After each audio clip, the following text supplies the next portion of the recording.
እንደዚህ ያደረግከው የልጆቹ የህፃናቶቹ አምላክ ነው እንደዚህ እኔን እንደዚህ እንድታደርገኝ ራሱ ያደረገው ብዬ ነው ማስበው።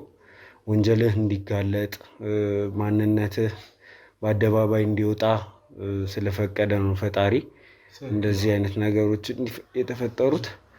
ምን አትራስላለ ትራሳለህ አንድ በቃ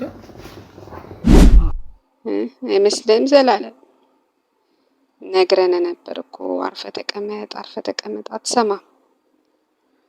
ያው መጨረሻ እንግዲህ ሚዲያ ላይ አልቅሳሃን መጨረሻ ደግሞ ያው ምንድነው አብደ የጫት ገረባን ይዘም ደግሞ ትታያለህ። አይመስልም?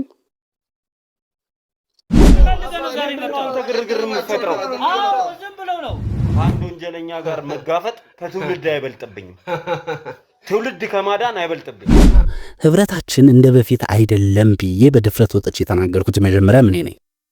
በእንደዚህ አይነት የክትትል ስራ ላይ የምንሰራ ጋዜጠኞች ከዚህ በፊት እንታገላቸው የነበሩ ሰዎች፣ ከዚህ በፊት እናሳድዳቸው የነበሩ ሰዎች ተደራጅተው እኛ እንድንፈረካከስ፣ እኛ ህብረታችን እንዲበተን ማንኛውንም ስራ እየሰሩ እንደሆነ የሚችሉትን ያቅማቸውን ሁሉ እያደረጉ እንደሆነ እኔ አስቀድሜ ሪስክ ወስጄ ነበር አደባባይ ላይ ወጥቼ የተናገርኩት። ይሄ እና መስማት ጥሩ ነበር ብትሰማንኛል አሪፍ ነበር። ያ አልሰማህም እንግዲህ ያ መጨረሻ ከይ ነው። ገና ታለቅሳለህ፣ ገና እናትህን ትቀብራታለህ። ይሄ ነው ያንተ ህይወት። ምንም አዲስ ነገር የለም። ለጠገበ ሰው ይሄ ነው የሚሆነው። ወቀ ነው እንደዚህ አይነት ነገር እኮ እንደሚፈጠር አውቃለሁ ታውቃለህ። ግን በሰዓቱ ቶሎ መድረስ ስለነበረብን ሰውየው ጋር ማንም አልነበረም አብሮኝ። ሰውም ደዋውዬ ምናምን ሩቅ ሆኖብኝ የህግ ሰዎችን በአጋጣሚ እንግዲህ ፕሮሰስ ማድረጉን ታውቃለህ። የሚወስደውን ጊዜ ሰውየው ደግሞ በጣም አደገኛ ሰው ነውና ያንተ ጋሮች ሳለበው እንዴ አንተ እኔ ሰው አልነበረም። ባላ ግን በተግባር ያያችሁ ነው።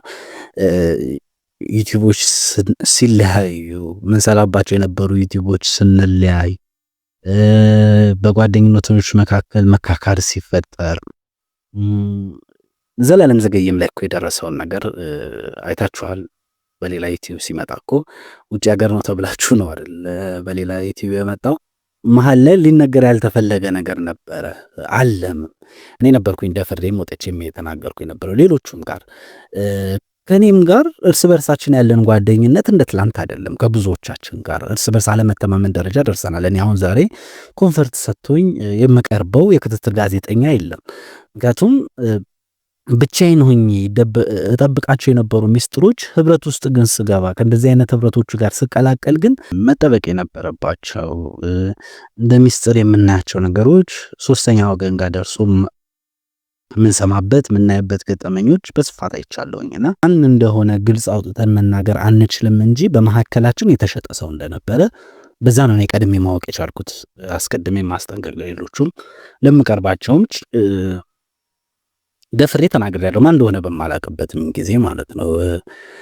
መሐከላችን ላይ ሰው አለ፣ መረጃ የሚያወጣ ሰው አለ የሚለውን ነገር ደጋግሜ የምናገር ነበረ። ለኔም ደግሞ እንግዲህ አንተ የድመቴ ቀለቤት ሆናለህ። አይመስልም ዘላለም?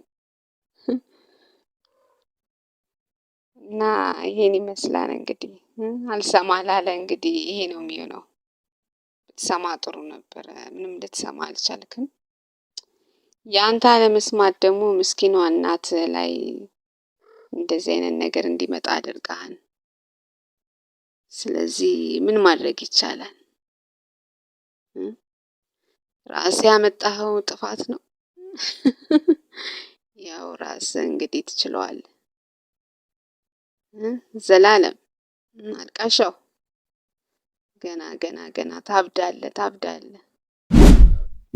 ዛሬ ላይ ብዙዎቹ ህብረቶች ተበትነዋል። ብዙዎቹ ጓደኝነቶች ተለያይተዋል። ብዙዎቹ ቻናሎች ወደ 7 ወደ 6 ቅርንጫፍ ያህል ተበታትነው ትንሽ ሆነዋል። እና ይሄ ሁሉ የነዛ ሰዎች ሴራ ነው። የታገልናቸው የተቃወምናቸው ሰዎች ይሄ ሁሉ የነሱ ሴራ ነውና በዚህ ረገድ ተሳክቶላቸዋል። በብዛት የሚደርስብኝ ነገር ሁሉ ይደርስብኛል እንጂ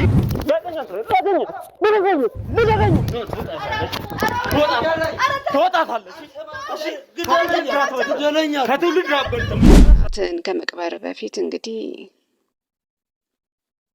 ብትሰማን ጥሩ ነው። ካለበዛ አብደህ ጥቁር በጥቁር ለብሰህ እንደ መጀመሪያ እንዳልኩ የጫት ገረባን ይዘህ ትታያለህ።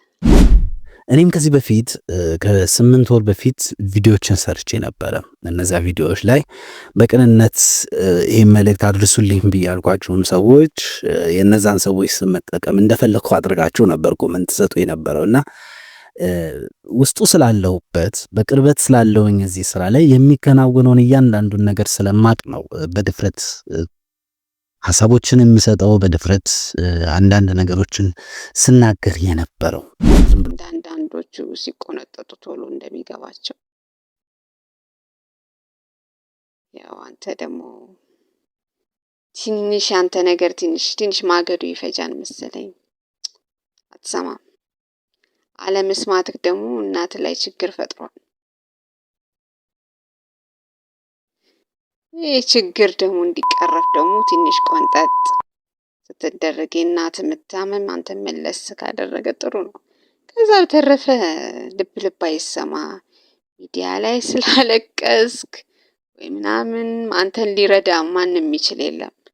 አንተ ድሃ ገና እናት እንጀራና ልብስ ሰው ቤት አጥባ ነው መሰለኝ ያሳደገችክ። ከዚህ ማህበረሰብ ለወጣ ደግሞ ይህን ያህል የሚጨነቅ ህዝብ አለ ብዬ አላስብም። ትንሽ እንደዚህ ደግፍ። አሪፍ ነው። እንደዚህ አይነት ነገር የተፈጠሩት እንግዲህ የህፃናቶቹ አምላክ ደም ያጋልጣል እኮ እንዲጋለጥ ክፋቱ እንዲጋለጥ ነው። አሁን እኛ አስበን የነበረው ታስታውሳለህ አይደል ዳኒ? መጀመሪያ ልጁ ወደኛ ሲመጣ ዘፋኝ ነኝ ገንዘብ አይበረክትልኝም ነው ያለን። እንግዲህ እሺ ለምን እንደዚህ ሆነ የሚለውን ነገር ለማጣራት ወደ ውስጥ ስንገባ ነው እንግዲህ እዛ ክለብ ውስጥ ብዙ ነገር እየተከናወነ እንዳለ ይደረስ ነው። እሺ ሚሻለ ከኔ ጋር ብትስማማና ቆንጠጥ ሳረግህ ስነ ስርዓትን ይዘህ ብትቀመጥ ከእርሻ ከማረስም ከእናትህ መታመም ትድናለህ። ካለበለዚያ ያው እንዳልኩ እንግዲህ ታብዳለህ። ያቺ እናትህንም ትቀብራታለህ። አንድ ልጄ ነህ እንዳለች እንግዲህ ልጅነቷን እናትነቷን ታሰጣና ያው ትቀብራታለህ። እና እኔ የሚታዩ ነገር ባልነበረበት ጊዜ ነበር እነዚህ ነገሮች አወራ የነበረው። አሁን ግን የሚታዩ ነገሮችን እየተመለከታችሁ ነው። ከ8 ወር በፊት በሰራሁት ቪዲዮ ላይ ለሚኪም ለዘላለም ዘገየም የታቀደላችሁ እቅድ አለ ከኔ ቀጥሎ ወደ እናንተ የሚመጡት ብዬ ቀድሜ ተናግሬ ነበር። ከዛ በኋላ የሆነውም ግን ያ ነው። ሚኪ ባለፈው የደረሰበትን አያችሁ። አሁን ደግሞ ዘላለም ለዚህ ብቸኛ መፍትሄ ህብረታችንን አጠናክረን መቀጠል ብቻ ነው። እንደዚህ አይነት የሚደርሱብንን ጥቃቶችን መከላከል የምንችለው ያንን ማድረግ ስንችል ብቻ ነው። ያንን እስካላደረግን ድረስ እንደዚህ ተበታትነን ብዙ ትንንሾች ሆነን ምንም አይነት ጥንካሬ ልናመጣ አንችልም። ሰላም ቤተሰቦች እንዴት አላችሁ? ኢትዮጵያና ኤርትራውያን ያላችሁበት የዓለም ጫፍ ሁሉ ሰላምታ ይድረሳችሁ። ይህ የዘላለም ገጠመኝ ነው። እኔ ደግሞ ዘላለም ነኝ። እንግዲህ ወደ ቤተሰቦቻችን ዛሬ አንድ ከዚህ በፊት አስቀድሜ ተናግሬው የነበረ እንዲሁም ብዙዎቻችን አጽንኦት ያልሰጠነው ከዛም ባለፈ ደግሞ ራሱ ባለጉዳዩ የሚመለከተው አካል በተናገርኩበት ወቅት አጽንኦት ያልሰጠውን አሳዛኝ ገጠመኝን ዛሬ ልናወራ ነው። ስለ ወንድማችን ዘላለም ዘገየ ምንድን ነው የገጠመው? ከዚህ በፊት ይሄ ነገር ከመምጣቱ በፊትስ እኔ ምን ተናግሬ ነበረ? ከዚህ በፊት የለቀኳቸው ከ8 ወር በፊት የሰራሁት ቪዲዮ ነበርና እዛ ላይ ምን ነገሮችን አንስቼ ነበር፣ አሁን ከሚታየው ነገር ጋር የሚመሳሰል ምን አለው የሚለውን ወደ እናንተ ለማድረስ ነው የመጣሁት። ውድ ቤተሰቦቻችን እንግዲህ አስቀድሜ የተናገርኳቸው ነገሮች ብዙዎቹ ግልጽ መታየት ጀምረዋል። በእኛ ህብረት ውስጥ በእኛ ስራ ውስጥ ያሉ እህት ወንድሞቼን በተመለከተ አስቀድሜ ይመለከተኛል ብዬ ያስተላለፍኳቸው መልእክቶች ነበሩም። የኔ ቤተሰብ የሆናችሁ የኔም ፕሮግራም የምትከታተሉ ሰዎች ታስታውሳላችሁ፣ እነዚህን ትረሷቸዋላችሁ ብዬ ስለማላስብ ነው። እንግዲህ ዛሬ ስለነሱ ጉዳዮች በዝርዝር አወራለሁ። ዘላለም አሁን በምን አይነት ሁኔታ ነው ያለው? ዘላለም ዘገየ እነማን ናቸው ይህን ነገር ያደረሱበት? ምንስ ፈልገው ነው የሚለውን እኔ የማውቀውን ያህል እንነጋገራለን። ከዛም ባለፈ ደግሞ ከዚህም ንግግሬም ትምህርት መውሰድ የምትችሉ ሰዎች ትኖራላችሁ ብዬ ተስፋ አደርጋለሁኝ። እስከ ዝግጅታችን ፍጻሜ ድረስ አብራችሁ እንድትቆዩ ጋብዛችኋለሁ። ለዩቲዩብ ቻናሌም ደግሞ አዲስ የሆናችሁ ካላችሁ የህይወት ሌላኛውን ገጽ የምትማሩባቸውን የምትመለከቱባቸውን ታሪክ በዚህ ቻናል ስለሚቀርብ በቀላሉ መማር መከታተል ያስችላችኋልና ሰብስክራይብ አድርጉን። የደወል ምልክቷን መጫናችሁ ደግሞ ቪዲዮ በሚለቀቅበት ሰዓት በፍጥነት ወደ እናንተ ቪዲዮ እንዲደርስ ያስችላል። ያን ማድረጋችሁን አትዘንጉ። ሀሳብ አስተያየቶቻችሁ ደግሞ እኛን ያበረቱናል፣ እንዲሁም ያጎለብቱናል። የሚጠቅሙንንም ደግሞ ወስደን እንደ ግብአት እንጠቀምበታለን እና ኮመንት መስጫው ላይ ሀሳብ አስተያየቶቻችሁን አስቀምጡልን። እስከ ዝግጅታችን ፍጻሜ ድረስ አብራችሁን ቆይ።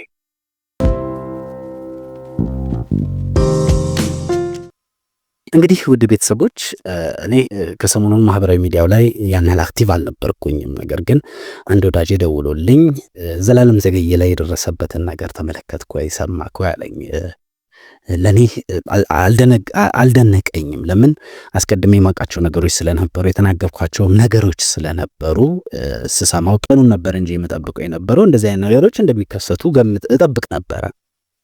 እኔም ከዚህ በፊት ከ8 ወር በፊት ቪዲዮዎችን ሰርቼ ነበረ።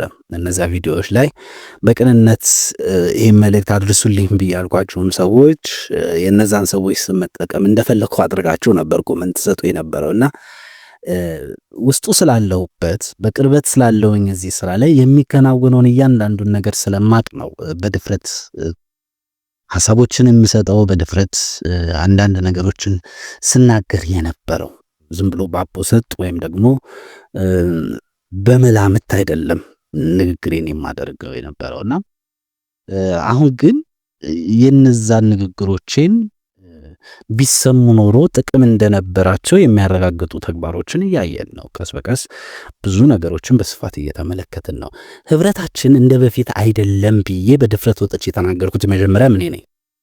በእንደዚህ አይነት የክትትል ስራ ላይ የምንሰራ ጋዜጠኞች ከዚህ በፊት እንታገላቸው የነበሩ ሰዎች፣ ከዚህ በፊት እናሳድዳቸው የነበሩ ሰዎች ተደራጅተው እኛ እንድንፈረካከስ፣ እኛ ህብረታችን እንዲበተን ማንኛውንም ስራ እየሰሩ እንደሆነ የሚችሉትን ያቅማቸውን ሁሉ እያደረጉ እንደሆነ እኔ አስቀድሜ ሪስክ ወስጄ ነበር አደባባይ ላይ ወጥቼ የተናገርኩት።